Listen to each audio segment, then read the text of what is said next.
लोगों को कुछ मिला? नहीं सर, ऐसे तो नॉर्मली पता चल जाता है कि आग कैसे लगी, पर यहाँ पर तो कुछ पता ही नहीं चल रहा है कि आग लगी कैसे। अच्छा ठीक है, देखो एम्बुलेंस कहाँ तक पहुंची। जी सर।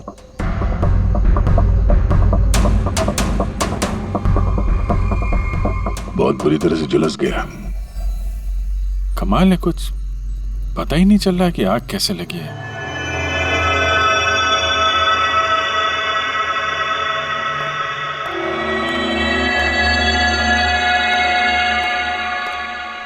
कैसे हुआ ये सब? सब कुछ तो बिल्कुल ठीक था, पता नहीं ये आग कहाँ से लग गई।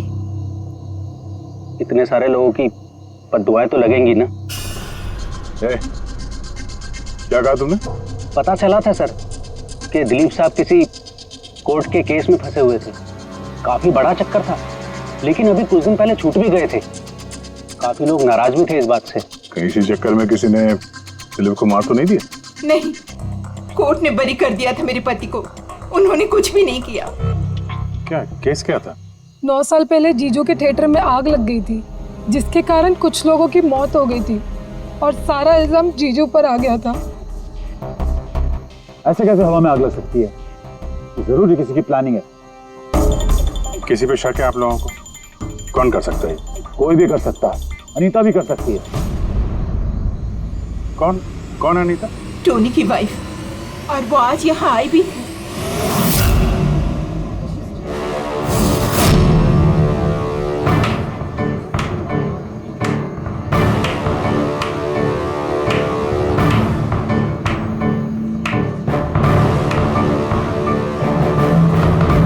अनीता दूसरों का घर बर्बाद करके अपने परिवार के साथ खुशियां मनाई जा रही है। वेरी गुड, वेरी गुड, वाह। लेकिन एक बात याद रख लो, उन लोगों की तरह तुम भी तड़प तड़प के मरोगे। सिक्योरिटी! ए चुप! आवाज नीचे। निकालो उसको बाहर, निकालो! आउट! लगता है तुम दोनों अपने अंजाम से वाकिफ नहीं। तुम्हारा बुरा समय अब शुरू हो गया है, याद रखना। तूने जो किया है ना मेरे टोनी के साथ, याद रखना, इसके बाद तू नहीं बचेगा। सुना तूने? ले जा उसको। तू नहीं बचेगा, नर्क में चलेगा तू। अरे देख क्या रहा है, ले जा इसे। नर्क में चलेगा तू, तड़प तड़प के चलेगा, याद रखना। अरे जा।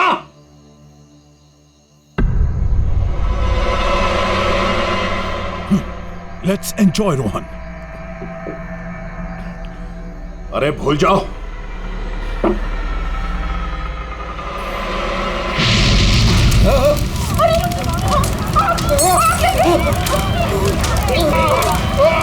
दिलीप और रोहन जिस केस में फंसे थे, उसी केस में कोर्ट ने टोनी को सजा दी थी।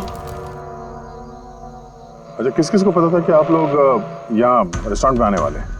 पता नहीं सर। अच्छा, दिलीप जी के आने से पहले इस चेयर के आसपास किसी को देखा था क्या? किसी अनजान आदमी को? नहीं सर, किसी को नहीं देखा सर।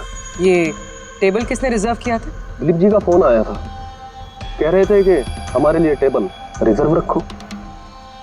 हमेशा यहीं बैठते थे, इसी टेबल इसी चेयर पर, रेगुलर कस्टमर थे हमारे।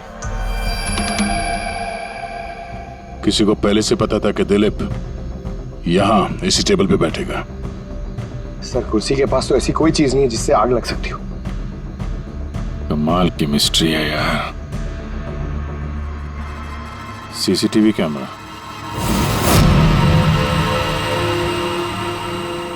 इसके फुटेज से पता चलेगा क्या हुआ था यहाँ पे। ओह माय गॉड, ये सब कैसे हो गया? कौन कर सकता है ये सब? उसी ने जिसने दिलीप का खून किया, सबूत मिटाने के लिए। ऐसे कैसे कोई मॉनिटर रूम में घुसा है? सिक्योरिटी कहाँ है तुम्हारा? सर, इस रूम में सिक्योरिटी की जरूरत ही नहीं है, इससे पहले कभी ऐसा हुआ ही नहीं है। सर, मुझे नहीं लगता उसके पास टाइम होगा सीसीटीवी फुटेज डिलीट करने का। सर, उसने बस तोड़फोड़ कर दी है। अगर हम किसी एक्सपर्ट को बुलाते हैं सर, तो वो शायद हार्ड डिस्क से रिकवर कर पाए सर।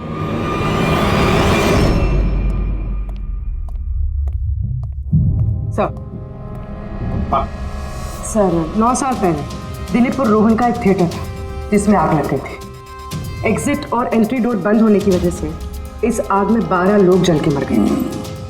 विक्टिम्स की फैमिली ने केस किया तो इन्वेस्टिगेशन में पता चला कि उस वक्त एक गार्ड ड्यूटी पे था। टोनी। हाँ सर कोर्ट में साबित हो गया कि टोनी ने बहुत शराब पी रखी थी और शराब के नशे में वो इतना धुत था कि वो इमरजेंसी एग्जिट भी खोल नहीं पाया। हाँ, बस टोनी की बीवी अनीता ये मानने को तैयार ही नहीं कि गलती टोनी की है। सर सिर्फ उसका ही नहीं, बहुत सारे न्यूज़पेपर आर्टिकल्स ने भी कोर्ट के इस फैसले के खिलाफ आवाज़ उठाई थी।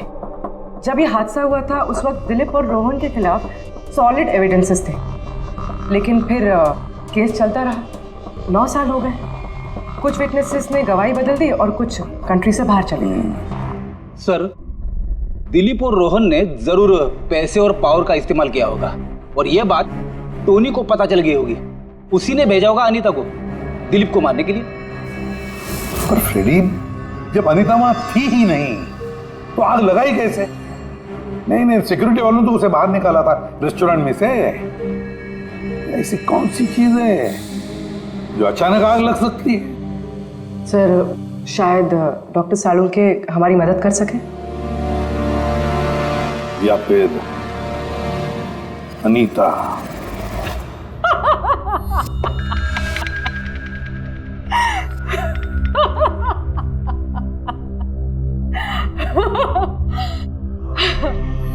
किस बात पे इतना हैरान है? मेरी हंसी पे? क्या दिलीप की मौत पे? दिलीप की मौत पे तुम इतना खुश क्यों हो रही हो? अब मैं खुश नहीं होंगी तो और कौन होगा? कल रात रेस्टोरेंट से निकलने के बाद तुम कहाँ गई थी? जेल, अपने पति से मिलने। वार्डन के पास सारे रिकॉर्ड हैं, आप चाहें तो चेक कर सकते हैं। वो तो हम करेंगे, और ये भी कि आखिर तुमने वो आग लगाई कैसे? कोई काला जादू किया तुमने? दिलीप को अचानक आग कैसे लग गई? काला जादू आता तो जरूर करती, पर मैं बहुत खुश हूं। ये दिलीप भी उसी तरह तड़प तड़प के मरा है जिस तरह 9 साल पहले वो बेकसूर लोग मरे थे, जिसकी सजा मेरा पति टोनी भुगत रहा है। तुम ये कैसे कह सकती हो कि टोनी की गलती नहीं थी? तुम तो वहां थी नहीं। मैं वहां नहीं थी, लेकिन टोनी यहाँ था। उस दिन उसकी तबीयत खराब थी। उसने अपने मालिकों से, रोहन और दिलीप से कहा, वो जल्दी घर आ गया आग लगने से पहले। गलती उन दोनों की थी। अरे पुराना दरवाजा ठीक ही नहीं करवाया, जिसके कारण वहां आग में वो लोग झुलस के रह गए। मेरे पति की गलती नहीं थी, उन दोनों की थी। तो बहुत गुस्सा आया होगा ना तुम्हें? दोनों को मारने का भी मन किया होगा? 12 लोग मरे हैं वहां। मुझसे कहीं ज्यादा गुस्सा उन लोगों के परिवार वालों को आया होगा, पर वो बहुत खुश होंगे अब दिलीप की मौत की खबर सुन के। बहुत खुश होंगे। वो लोग और भी खुश हो जाएंगे जब रोहन चल के मरेगा।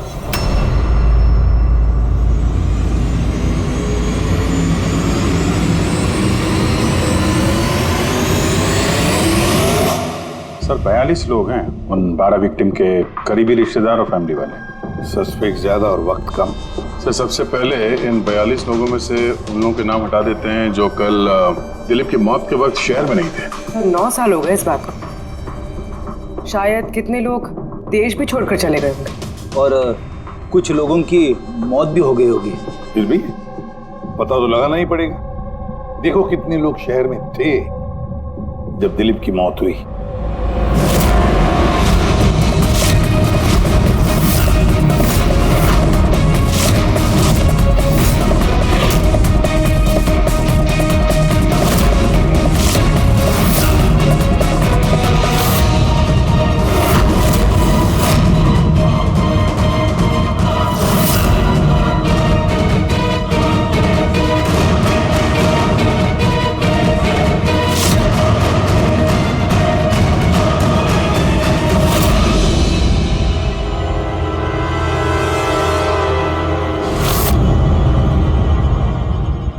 पंकज, कितने बजे?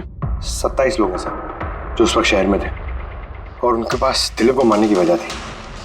ठीक है, तो ला सबको ब्यूरो में, देखते हैं क्या कहानी सुनाते हैं ये लोग अपनी। साल पहले थिएटर में लगी आग में जलकर मर गए हैं ना? Yes sir. आपके हस्बैंड फिल्म अकेले देखने गए थे? उस दिन मैं बिजी थी,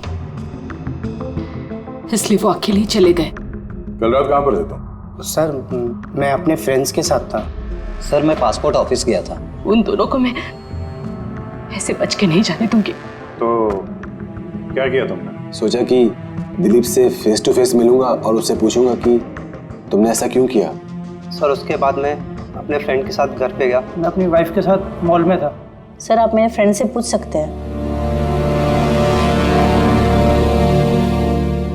सर मैं उससे मिलता तो रेस्टोरेंट तक जिंदा नहीं पहुंच पाता। दिलीप को उसके किए की सजा मिल गई। मुझे मालूम चला रेस्टोरेंट से कि दिलीप के साथ क्या हुआ तो दिल को सुकून मिला सर। अब बचा रोहन, उसको भी उसके किए की सजा जरूर मिलेगी। अब इन 27 लोगों में से उन लोगों के नाम रहने दो जो घुमा फिरा के जवाब दे रहे थे और जिन्होंने अपने जवाब पहले से ही तैयार करके रखे थे।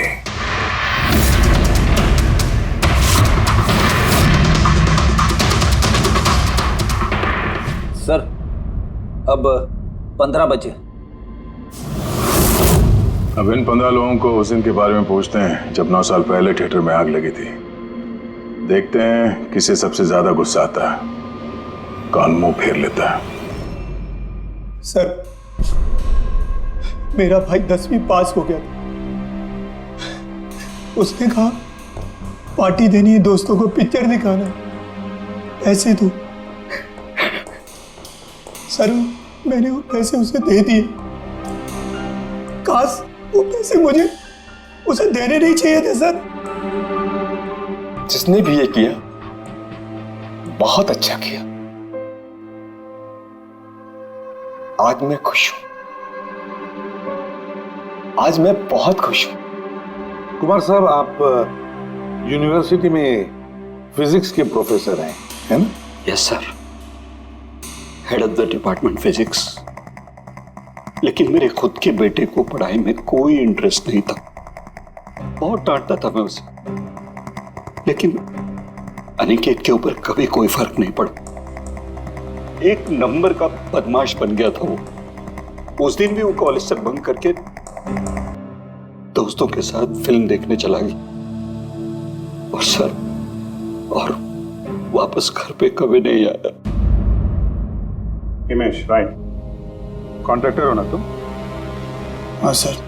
हिमेश 9 साल पहले तुम अपनी पत्नी के साथ फिल्म देखने गए थे उस थिएटर में। नई शादी हुई थी मेरी, सलोनी के साथ फिल्म देखने के लिए गया था। उसको भूख लगी थी, मैं समोसे लेने के लिए बाहर गया। मैं वापस आया तो देखा वहां के दरवाजे लॉक हो गए थे। वहां अंदर से लोगों के चिल्लाने की आवाज आ रही थी और धुआं निकल रहा था वहां से। सलोनी, मैंने सब दरवाजे खोलने की बहुत कोशिश की। सलोनी, मैंने बहुत कोशिश की। मैं पागलों की तरह दरवाजा को ठोकता रहा, पीटता रहा। सलोनी, सलोनी, सलोनी, सलोनी, सलोनी चिल्लाता रहा, अरे कोई दरवाजा खोल दो यार, सलोनी, सलोनी। लेकिन मैं कुछ नहीं कर सका सर, मैं कुछ नहीं कर सका। अपनी सलोनी को मैं बचा नहीं सका। वहां पे एक गार्ड भी था ना, टोनी, उससे भी दरवाजा नहीं खुला क्या? नहीं था सर। वहां कोई और गार्ड, किसी और को देखा था तुमने? कोई नहीं था सर, कोई नहीं था। मैं 9 साल पहले जो बात कोर्ट में कहा वही आज कह रहा हूं। जब सिनेमा हॉल में आग लगी थी उस वक्त टोनी वहां पर नहीं था सर।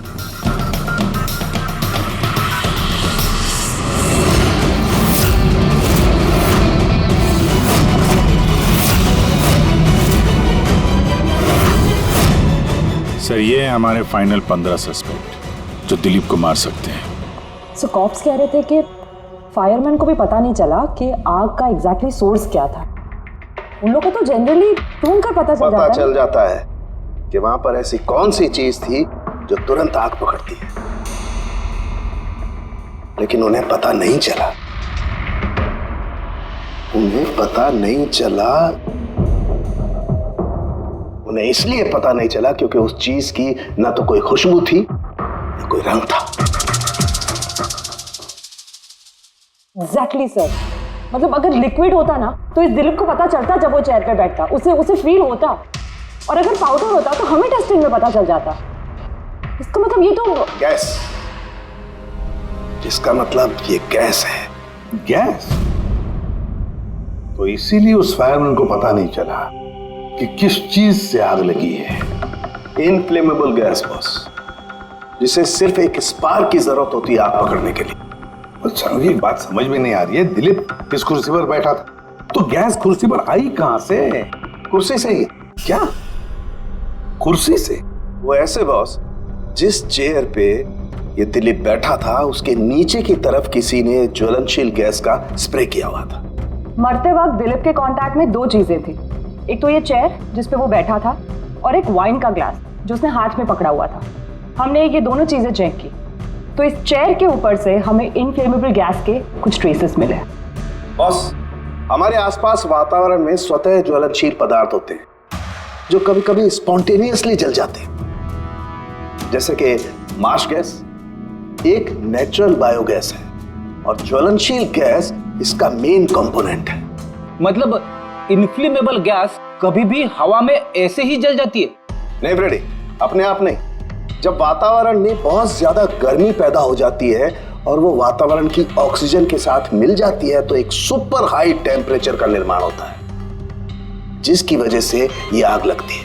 लेकिन सालून के साहब, वहां तो ऐसे कोई हाई टेम्परेचर वाली चीज थी नहीं। एग्जैक्टली, ऐसा कोई डायरेक्ट सोर्स नहीं था जिससे गर्मी पैदा हो सके बॉस।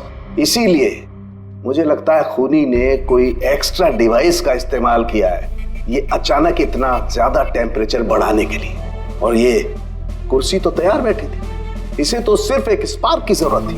पर सर ऐसे कोई हीट कैसे पैदा कर सकता है? हाँ, कर सकते हैं ना पूरी। जैसे उदाहरण के तौर पर मैग्नीफाइंग ग्लास पर सूरज की किरणों को खास तरीके से फोकस करके हम बचपन में कागज जलाया करते थे।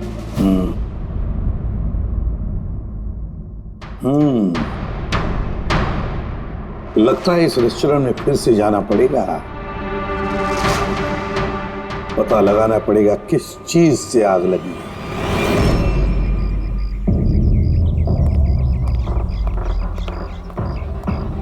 पूरा एरिया छान मार लिया सर, लेकिन ऐसी वो चीज ही नहीं मिली जिससे आग लग सकती है। और ये ओपन रेस्टोरेंट है। जब खूनी ने दिलीप के चेयर के नीचे वो इनफ्लेमेबल गैस स्प्रे किया तो किसी ने तो देखा होगा।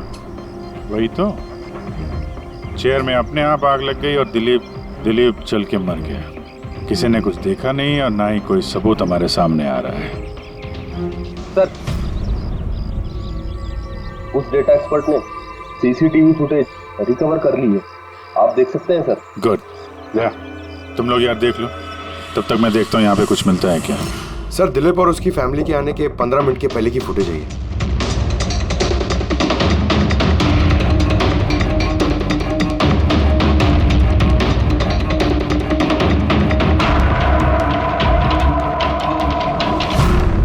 ये कुर्सी चेंज कर रहा है।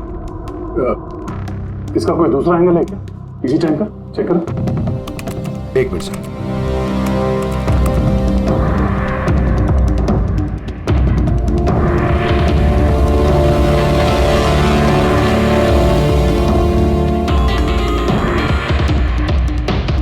ये कुर्सी के साथ क्या कर रहा है? गैस स्प्रे कर रहा है क्या? हाँ, उसने अपने चेयर पे गैस स्प्रे किया और उसने अपनी कुर्सी को उस कुर्सी से बदल दी जिस पे दिलीप बैठने वाला था।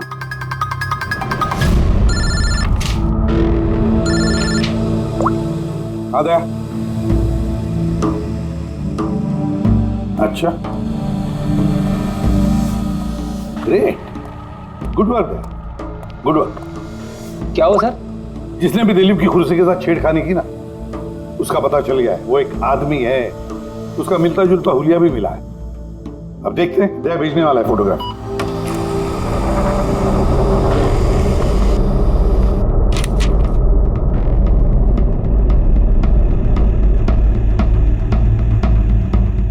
खूनी इन बचे लोगों में से ही कोई एक है,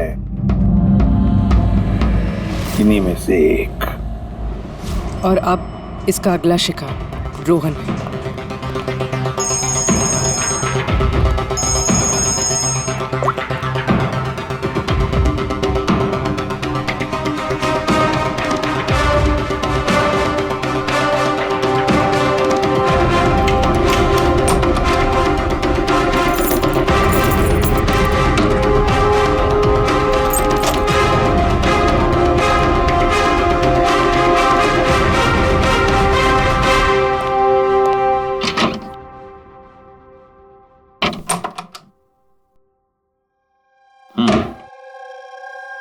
मुझे लगता है कोई मेरी और दिलीप की रिहाई से खुश नहीं है। मेरी जान को खतरा है यहाँ पर।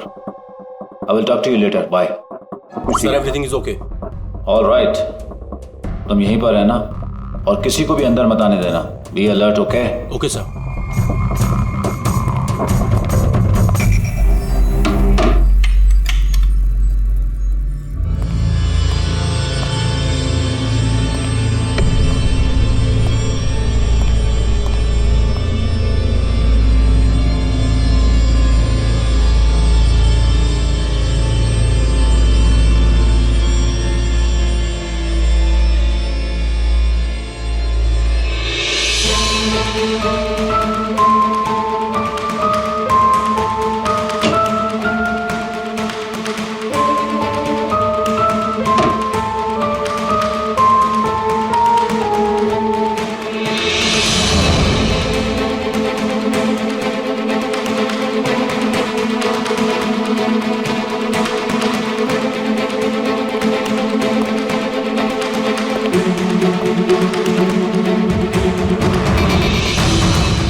बचाओ बचाओ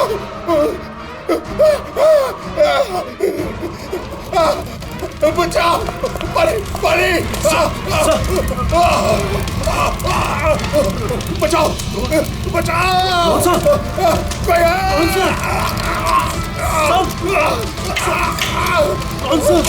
बचाओ परे परे कौन सा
क्या हुआ यहाँ पर और कैसे?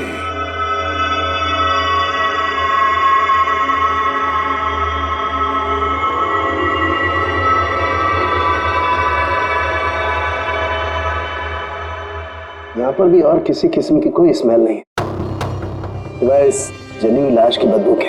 यानी ये मर्डर भी इन्फ्लेमेबल गैस से हुआ है शायद। ये सब हुआ कैसे? हाँ? सर मैं रोहन सर का बॉडीगार्ड हूं सर। अच्छा, तो फिर ये आप लोग कहाँ थे जब ये सब हुआ? सर रोहन सर ने मुझे बाहर निगरानी के लिए कहा था, तो थोड़ी देर के बाद सर उनके चिल्लाने की आवाज आई तो मैं उनके कमरे की तरफ भागा, लेकिन सर दरवाजे के चारों तरफ से धुआं देखा तो मैं दूसरी चाबी से दरवाजा खोल के अंदर गया तो देखा कि सर रोहन सर जले पड़े थे। आप लोगों को भी कुछ पता नहीं है? कमाल है, कमरे के अंदर कोई लीड नहीं मिला, शॉर्ट सर्किट नहीं हुआ है, ये पर्दा अंदर से बंद है, ये विंडोज परमानेंटली क्लोज्ड है, कोई बाहर से अंदर भी नहीं आ सकता। अब बाहर से अंदर कोई व्यू भी नहीं है, कोई देख नहीं सकता, तो फिर आदमी मरा कैसे? इससे लगी है आग बॉस।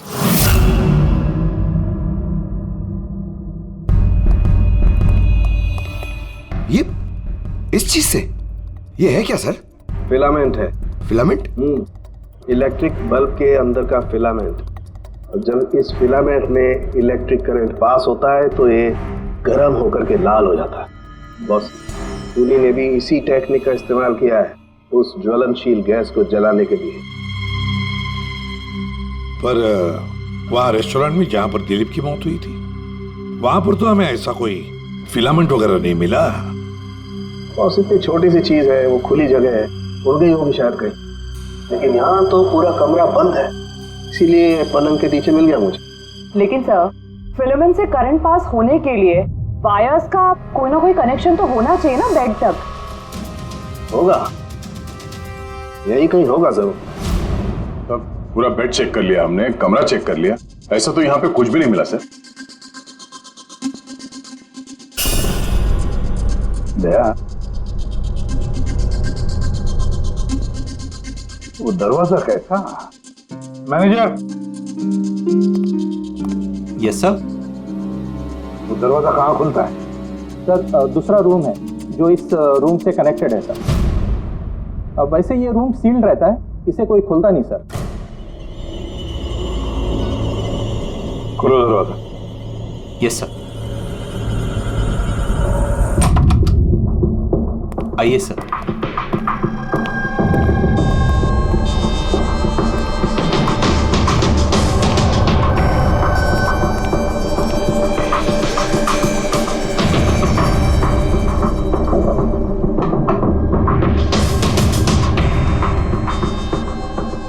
मैनेजर साहब, किसका कमरा है ये? कौन रहता है इस कमरे में? गेस्ट है कोई सर, डिटेल्स चेक करनी पड़ेगी। मंगाओ। Okay sir.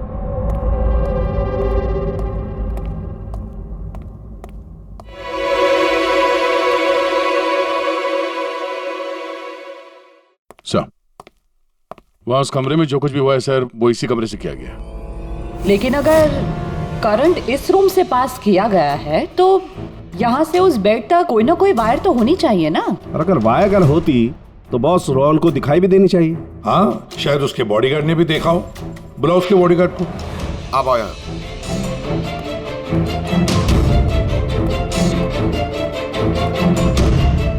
एक बात बताओ, जब तुम रोहन के कमरे में आए थे तब कोई वायर देखी यहाँ इस दरवाजे से उस कमरे में जाते हुए? कुछ भी नहीं सर, रोहन सर के रूम के अंदर जाने से पहले मैंने रूम को पूरी तरह से चेक किया था सर, लेकिन वायर जैसी कोई चीज उस रूम में नहीं दिखाई दी। ठीक है, जाओ तुम। जो कुछ भी हो दया, खूनी ने इसी दरवाजे का इस्तेमाल किया। इस दरवाजे से वो रोहन के इस कमरे में आया, उसने बेड पर इन्फ्लेमेबल गैस स्प्रे किया और किसी भी तरह से फिलामेंट को करंट दे दिया। बस फिलामेंट गर्म हो गई और इन्फ्लेमेबल गैस ने आग पकड़ ली, रोहन की मौत हो गई। बस एक बात पक्की है, ये जो कोई भी है उससे इलेक्ट्रिक और केमिकल्स की बहुत अच्छी जानकारी है। प्रोफेसर कुमार, फिजिक्स का प्रोफेसर कुमार, उससे बढ़कर और कौन जान सकता है इस सारे मामले में? दया, अच्छा, इस प्रोफेसर कुमार से मिल लो। अच्छा दया, मैं भी चलता हूं तुम्हारे साथ।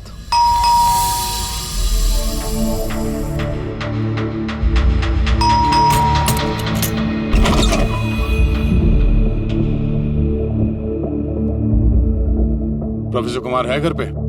हाँ है, लेकिन आप लोग? सीआईडी सब ठीक तो है ना साहब? हाँ, उनसे कुछ पूछताछ करनी है। कहाँ है वो? बाहर बच्चों को पढ़ा रहे हैं, मैं बुला के लाता हूँ। कोई बात नहीं, हम देखते हैं।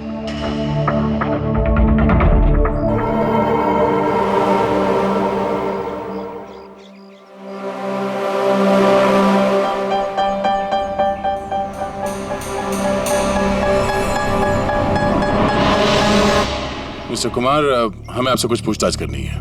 पूछिए, क्या पूछना है? इसे पहचानते हैं आप?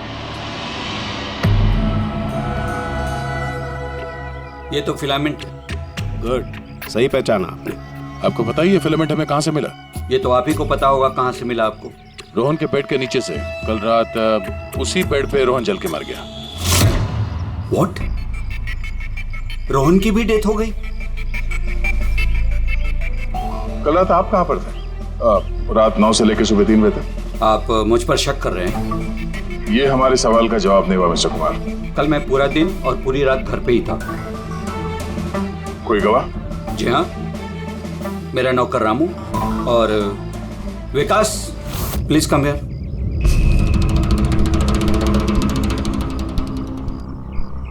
Yes sir.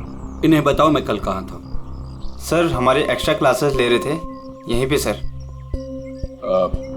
कितने बजे से कितने बजे तक? सर शाम के 6 बजे से सुबह के 5:30 बजे तक। सर हमारे एग्जाम आने वाले हैं ना, तो हमने ही सर को रिक्वेस्ट किया था एक्स्ट्रा क्लासेस लेने के लिए।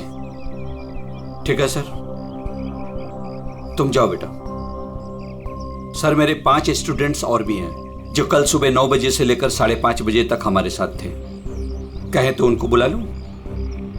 ठीक है। अब मैं जा सकता हूं सर, बच्चों को पढ़ाना है। Please please. Thank you.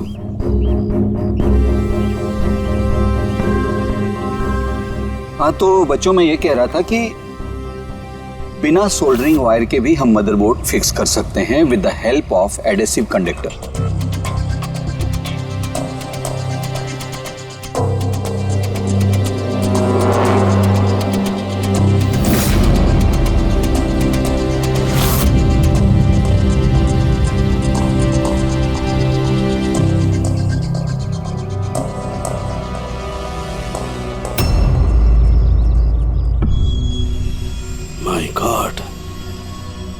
My God यार, ये क्या बात? क्या? अरे यार, ये गलती मुझसे कैसे हो गई? क्या गॉड, बूढ़ा हो गया हूं मैं, बूढ़ा हो गया हूं मैं। एक काम करो, 1 घंटे बाद फॉरेंसिक लैब में मिलो, कुछ बताऊंगा। 1 घंटे बाद। अरे वो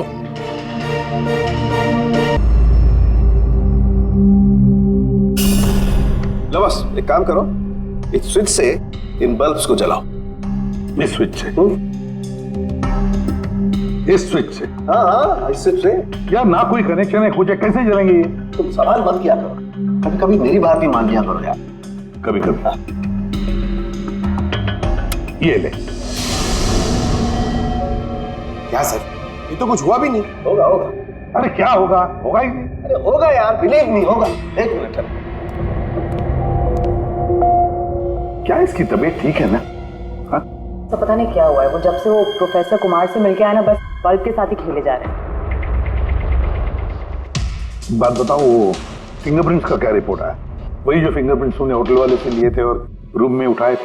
तो फिंगरप्रिंट तो बहुत सारे मिले, लेकिन सारे स्टाफ मेंबर्स के ही हैं, उसके अलावा और किसी के नहीं मिले। ये कैसे हो सकता है? तो भाई साहब जरा इधर भी ध्यान दीजिए। हाँ हाँ, ध्यान है। हाँ।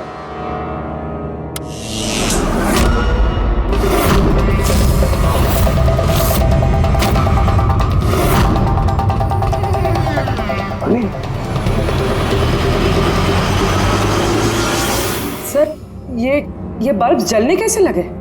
क्या बात है सालूकी साहब, बिना वायर के सारे बल्ब जला दिए। लेकिन सालूकी साहब, ये सब आपने किया कैसे? ठीक वैसे ही हुआ ये फ्रेडी, जैसे कि खूनी ने किया था उस दिलीप की कुर्सी पे और रोहन के बेड पे। जादूगर सालुंखे, जरा साफ साफ बताइए, आपने ये किया कैसे? करंट क्या हवा में से आया? हवा में से नहीं आया बॉस, करंट आया है इलेक्ट्रिक पेंट के जरिए। Electric paint? हाँ, इलेक्ट्रिक पेंट। दरअसल बिजली के जो तार होते हैं वो मेटल के होते हैं, और metal is a good conductor of electricity, इसीलिए करंट उनमें से पास होकर के जाता है। ठीक इसी तरीके से कुछ पेंट भी होते हैं जिन्हें हम इलेक्ट्रिक पेंट कहते हैं, और ये भी गुड कंडक्टर ऑफ इलेक्ट्रिसिटी होते हैं।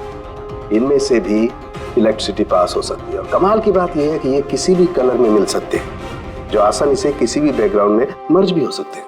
ओह, इसीलिए हमें होटल रूम में और रेस्टोरेंट में कुछ दिखा नहीं सर। Exactly that.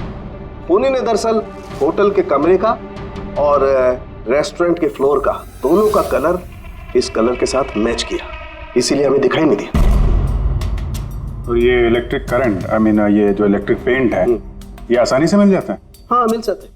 दरअसल इलेक्ट्रिक सोल्डरिंग और रिपेयरिंग के काम में आते हैं, और इनकी सबसे बड़ी खासियत ये है कि ये आमतौर पर नंगी आंखों से दिखाई नहीं देते, सिर्फ इंफ्रारेड लाइट में ही ये दिखाई देते हैं। मैं दिखाता हूँ।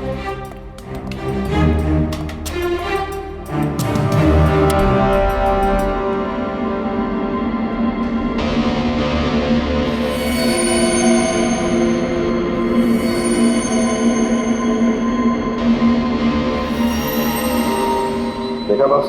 हाँ, खूनी ने भी ऐसे ही इस इलेक्ट्रिक पेंट का इस्तेमाल किया और ये सर्किट बनाया।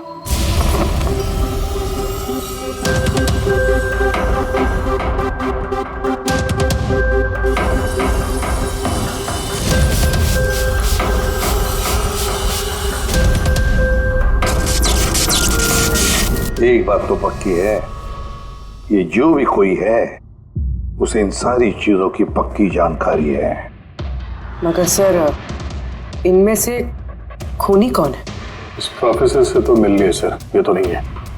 ये बंसी? बंसी तो एक क्लर्क है, और मुझे नहीं लगता कि एक क्लर्क को साइंस की इतनी जानकारी होगी। सर, इनमें से सबसे ज्यादा पढ़े लिखे तो ये प्रोफेसर ही लग रहे हैं। कोई ऐसा जो प्रोफेसर जितना इंटेलिजेंट तो नहीं है, लेकिन इसे इन सब चीजों की जानकारी है।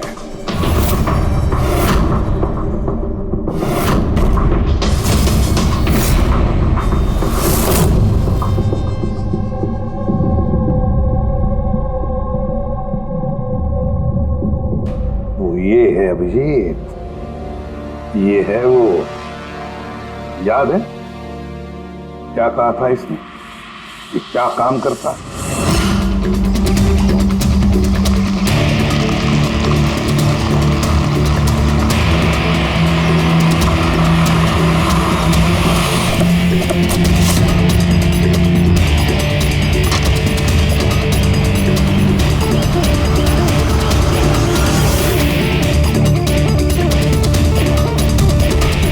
चले ससुराल।